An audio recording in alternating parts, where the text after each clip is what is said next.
Hello guys, ituro ko sa inyo paano ma-answeran ito ng madalian. Pag ganitong question guys, ang hanapin nyo lang ay ang keywords. Pag maghanap kayo ng keywords guys, dito kayo magsimula, yung may question mark. Dito hanggang dito sa question mark. Pag nakita nyo yung keywords guys, madali nyo na lang ma-answeran ang ganito. Ang keywords nito guys ay ito, kajang. Pag nakita nyo yung kajang guys, hanapin nyo lang yung pinakamalaki dito. Ito na agad ang answer. Hanapin mo lang itong nakasulat dito sa answer. Ito na yon.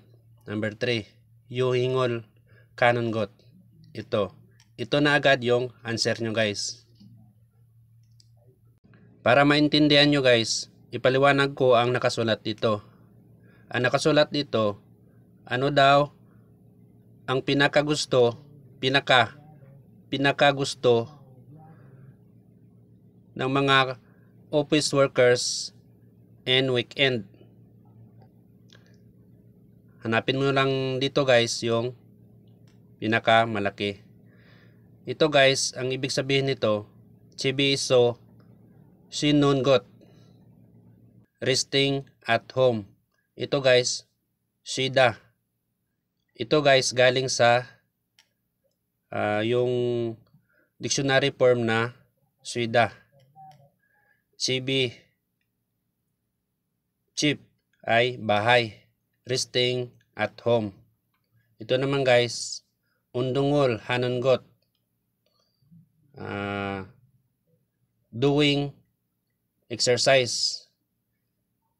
Pero yung ibig sabihin lahat nito guys, exercising. Ito, hanon.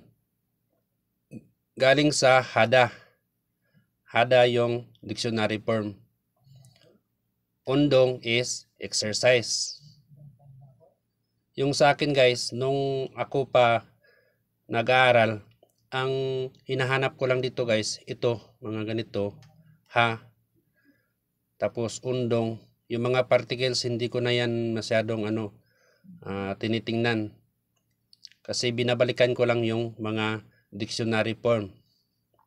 Dito guys, yuhingol, kanungot, going to travel or going on trip. Ito, kada guys. Ang dictionary form nito guys, yung kada, to go. Yuhing, yung travel or trip. Number 4, computerol, bionon got. Ito guys, learn computer. Ang bio guys, bio ay learn to siya. Tapos ito computer, learn computer. Ganyan lang yung pag nyo guys, answer nito. Hahanapin nyo lang dito, ikumpara-kumpara nyo lang. Kung maliit naman yung kajang jokta, hanapin nyo rin yung maliit. Pag ganito guys, pag hanap nyo ng maliit, mahirapan kayo kasi pare-parehas lang kalaki. Ang tingnan nyo guys, yung percentage, ito, 10, 10.8, 10.14 yan. Dito kayo magbase pag hanapin nyo yung maliit. Pag ganito lang guys, mahirapan kayo. Ang tingnan nyo lang talaga yung percentage niya. Yan lang guys yung ma-share ko sa inyo. Anyong.